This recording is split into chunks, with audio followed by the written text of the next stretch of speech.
Apakah dunia akan baik-baik saja?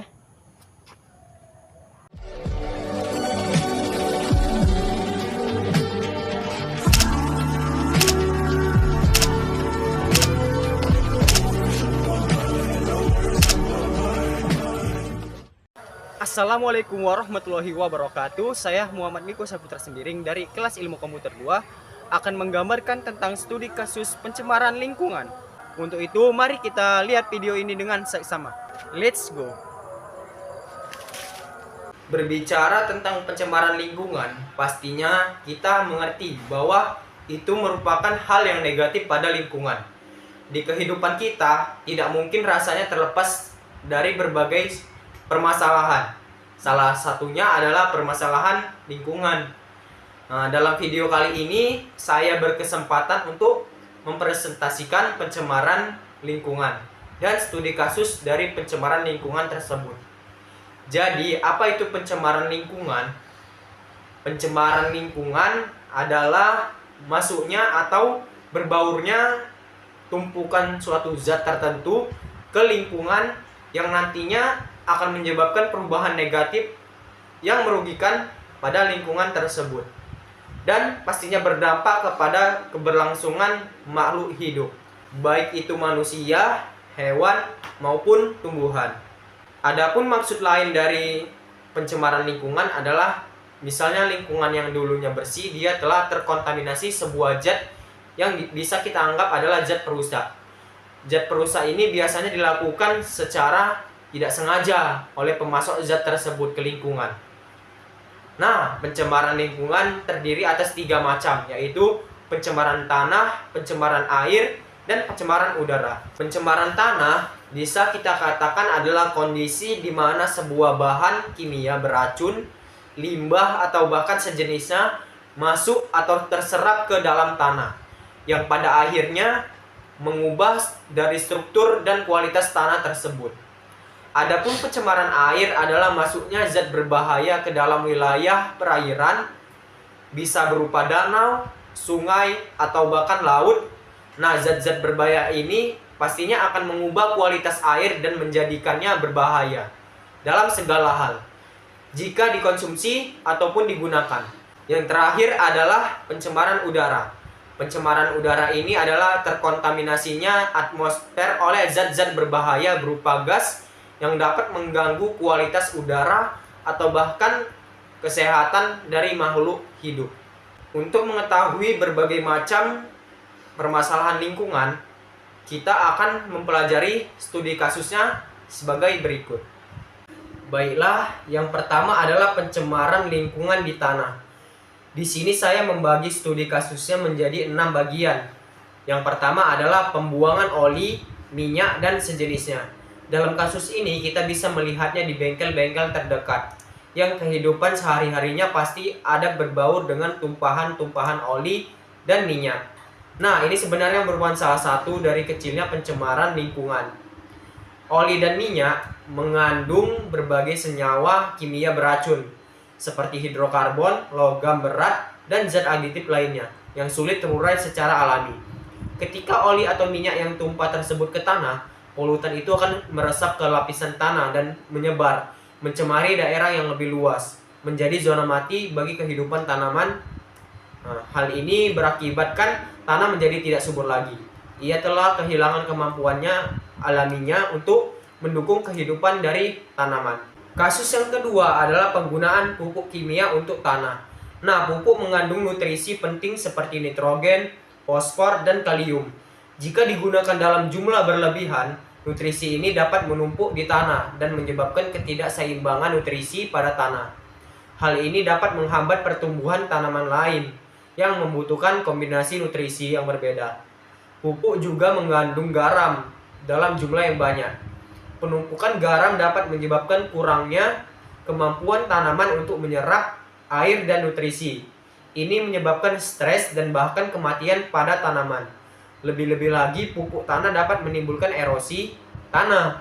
Nah, penggunaan pupuk yang tidak terkontrol pastinya dapat memperburuk struktur tanah, membuatnya lebih mudah tererosi oleh air dan angin. Ini mengurangi kemampuan tanah untuk mendukung pertumbuhan tanaman. dalam jangka waktu yang panjang. Kasus ketiga adalah sampah perpajakan, pertanian, pabrik, dan medis. Keempat sampah ini biasanya terbuang di jalanan dan berceceran di mana-mana. Di saat perpajakan mulai tutup, sering sekali dijumpakan tumpukan sampah-sampah organik maupun anorganik yang menumpuk di pinggir maupun di tengah-tengah jalan. Hal ini akan dapat mengganggu stabilitas transportasi dan kesehatan di lingkungan pasar. Terlebih lagi sampah pabrik seperti logam, plastik, kaca juga didapatkan seperti sama halnya sampah perpajakan dan pertanian. Namun biasanya ia berada di pinggiran. Setiap sampah pabrik tidaklah seburuk sampah perpajakan. Pastinya ada sebagian pabrik yang melakukan pengelolaan sampah yang baik. Selain ketiga itu ada juga sampah medis. Sampah-sampah medis juga sering didapatkan. Sampah medis sangatlah berbahaya. Selain dari ladang penyebaran penyakit, ia mengandung zat kimia medis yang cukup berbahaya bagi kesehatan lingkungan. Kasus keempat adalah pembuangan sampah di jalan-jalan yang sepi pada malam hari. Suasana malam hari yang tenang, tidak ramai, dan jalan yang sepi kerap kali menjadi incaran oknum-oknum yang tidak bertanggung jawab membuang sampah. Banyak kedapatan dari mereka yang membuangnya memakai pick up atau bahkan kereta dalam bentuk plastik-plastik besar yang dibungkus. Benar saja, sampah-sampah itu semakin lama semakin banyak dan menumpuk. Ada larangan juga tak membuat pikiran dangkal mereka ternasehati oleh peraturan. Selain di tempat yang sepi, mereka juga merencanakan pembuangan di hutan-hutan yang sepi yang tidak dijamah manusia. Ketika sampah-sampah ini menumpuk, sudah pasti adanya bau yang tidak nyaman bagi pekarangan rumah di sekitarnya dan justru menjadi sarang penyakit. Ketika sampah tersebut tidak dimusnahkan, terakhir orang-orang yang cukup sadar saja yang membuangnya ke tempat pembuangan yang seharusnya menjadi tempat pembuangannya sampah. Kasus kelima adalah berbicara kesadaran. Lagi-lagi entah apa ya yang ada di pikiran manusia dalam pembuangan sampah. Nanti ketika banjir, pemerintahan juga yang disalahkannya. Pemerintahan juga harus memperketat lagi pemantauan, pengelolaan, dan pemusnahan sampah. Dan memberikan sanksi yang tegas kepada masyarakat yang ketahuan membuang sampah sembarangan. Kasus terakhir adalah sampah rumah tangga. Jangan heran, sampah rumah tangga biasanya sering dijumpai di pinggir jalan-jalan yang sepi dan jauh dari keramaian. Di samping itu, sampah-sampah rumah tangga biasanya terkelola dalam pembuangannya. Di sisi lain ada juga pengelolaan sampah rumah tangga yang dibakar di pekarangan sekitar rumah. Tetapi sayangnya kadang sering menumpuk dan pastinya menimbulkan bau yang tidak sedap dan sumber penyakit. Jadi bagi masyarakat yang masih membuang sampah di pekarangan rumah, diharapkan untuk ditingkatkan lagi kesadarannya dalam pengelolaan sampah. Selanjutnya adalah pencemaran lingkungan di wilayah air. Di sini saya juga membaginya dengan 6 kasus. Yang pertama adalah pembuangan sampah di sungai. Sama halnya dengan pembuangan sampah di tempat yang sepi dan saat malam hari, sering sekali kedapatan pedagang, peternak, ataupun masyarakat yang membuang sampah ke sungai. Ketika masyarakat membuang sampah ke sungai, ini akan membuat sungai menjadi tercemar, menjadi sumber penyakit, mengurangi kualitas air, dan membunuh ekosistem yang ada di sungai tersebut. Sampah-sampah yang mengapung di permukaan air akan menghanyut dari hulu ke hilir dan biasanya menyangkut di bawah kolong jembatan. Hal ini dapat menyebabkan terjadinya banjir karena penyempitan arus air. Sampah yang terbawa arus juga akan menuju ke lautan yang nantinya mungkin saja akan dapat merusak ekosistem yang ada di laut. Kasus kedua adalah tumpahan minyak-minyak kapal. Kapal yang biasanya karam atau tenggelam di dasar laut biasanya menumpahkan minyak pada permukaan air.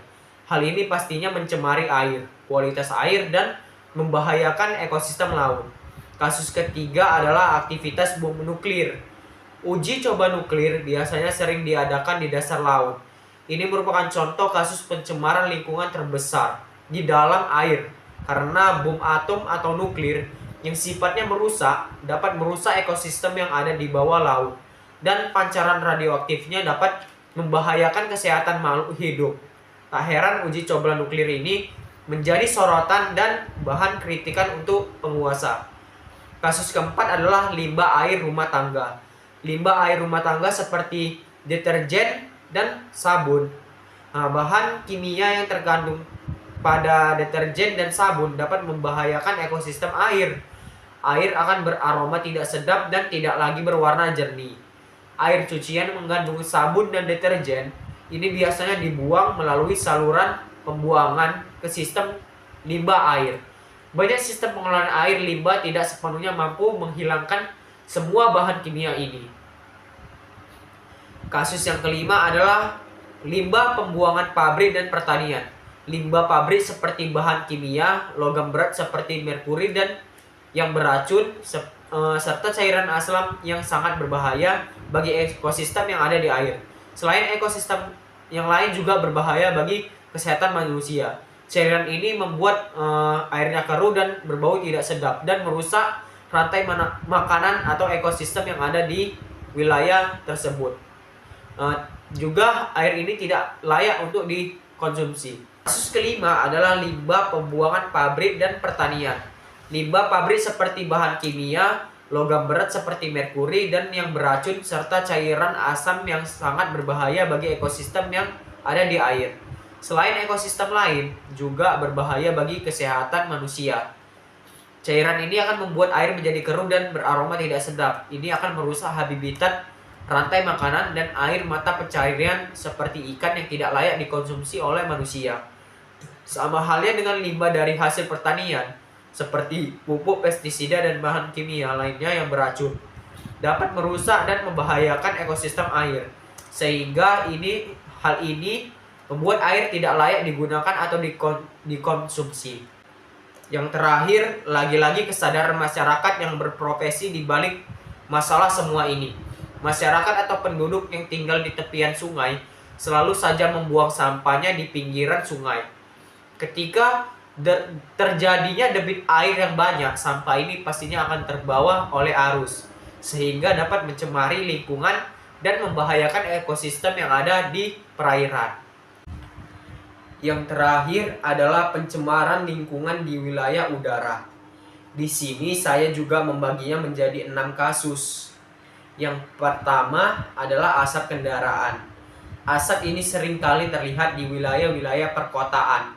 Emisi gas dari kendaraan bermotor, terutama yang menggunakan bahan bakar fosil, akan menghasilkan polutan berupa karbon monoksida, nitrogen oksida, dan hidrokarbon, serta partikel halus. Ini akan menyebabkan udara di sekitar perkotaan menjadi tidak sehat dan dapat menimbulkan penyakit gangguan pernapasan, meningkatkan risiko penyakit jantung, atau bahkan kontribusi terhadap perubahannya iklim. Yang kedua adalah asap kebakaran hutan. Sama seperti halnya dengan asap kendaraan, asap kebakaran hutan terjadi karena adanya pembakaran vegetasi selama kebakaran hutan. Kebakaran hutan biasanya diduga berasal dari kejadian yang secara sengaja maupun secara tidak disengaja. Kebakaran hutan menyebabkan polutan berupa partikel halus dan gas-gas berbahaya lainnya bercampur di udara. Ini juga akan menciptakan penyakit berupa gangguan pernapasan, penurunan kualitas udara, dan kerusakan ekosistem di hutan. Yang ketiga adalah asap pembakaran sampah. Pembakaran sampah berupa plastik dan bahan-bahan yang lainnya menghasilkan emisi zat beracun berupa dioksin, furan, dan bahan kimia beracun lainnya yang dapat merusak kesehatan manusia dan lingkungan. Asap dari pembakaran sampah dapat menyebabkan polusi di udara dan pastinya akan berdampak pada kualitas udara di sekitar area pembakaran tersebut. Yang keempat adalah asap erupsi gunung Merapi. Gunung api yang aktif dan erupsi menghasilkan abu vulkanik yang dapat menyebabkan gangguan pernapasan, iritasi mata, dan masalah kesehatan lainnya. Erupsi Gunung Merapi merupakan contoh dari pelepasan gas yang berbahaya seperti sulfur dioksida dan hidrogen sulfida yang dapat menyebabkan hujan asam dan merusak tanaman serta bangunan yang ada di sekitarnya. Lalu yang kelima adalah asap pabrik. Asap yang keluar dari aktivitas pengelolaan pabrik biasanya melepaskan gas-gas berbahaya seperti sulfur dioksida, nitrogen oksida, dan karbon monoksida yang dapat mencemari udara dan merusak kesehatan manusia. Selain gas pabrik juga menghasilkan partikulat dan bahan kimia yang dapat menyebabkan polusi udara dan dampak negatif pada lingkungan, dan pastinya berdampak juga pada kesehatan manusia di sekitaran pabrik. Tak heran pabrik sering mendapatkan kecaman dari warga sekitarnya. Yang terakhir adalah asap rokok. Kita setuju bahwa asap rokok merupakan salah satu dari pencemaran udara. Asap rokok mengandung lebih dari 7.000 bahan kimia berbahaya. Tak sadar dari kita bahwa banyak bahan yang terkandung di dalamnya adalah bahan beracun yang dapat menyebabkan kanker, penyakit jantung, dan masalah pernapasan. Asap-asap rokok mencemari udara di dalam suatu ruangan dan dapat berdampak pada kesehatan perokok. Perokok pasif, terutama anak-anak dan orang tua, meskipun mereka tidak merokok, tetapi mereka terpapar oleh udara beracun yang dihasilkan oleh si perokok. Yang terakhir adalah kesadaran dari diri kita sendiri. Kalau bukan dari diri kita, siapa lagi? Karena kita tidak bisa berharap lebih dari orang-orang. Segala hal yang baik dan buruk memang berasal dari diri kita sendiri. Ketika seorang membuat sebuah kesalahan, maka kita wajib menasehatinya. Karena sesuai firman Allah dalam Quran surah Al-As ayat ketiga yang berbunyi, illal ladzina amanu wa amilus solihati wa tawassaw bil haqq wa tawassaw bis sabr. Artinya, kecuali orang-orang yang beriman dan beramal saleh, serta saling menasehati untuk kebenaran dan saling menasehati dalam kesabaran. Itu dia beberapa studi kasus dari pencemaran lingkungan. Diharapkan kepada masyarakat supaya untuk meningkatkan kesadarannya lagi, karena sekecil apa yang kalian lakukan, seperti halnya membuang sampah, maka dampaknya pasti akan dirasakan oleh masyarakat luas. Untuk itu, marilah kita bersama-sama mencegah dan berupaya untuk menciptakan lingkungan yang lebih bersih, lebih baik untuk masa depan anak dan cucu kita nantinya. Terima kasih. Saya akhiri dengan wassalamualaikum warahmatullahi wabarakatuh.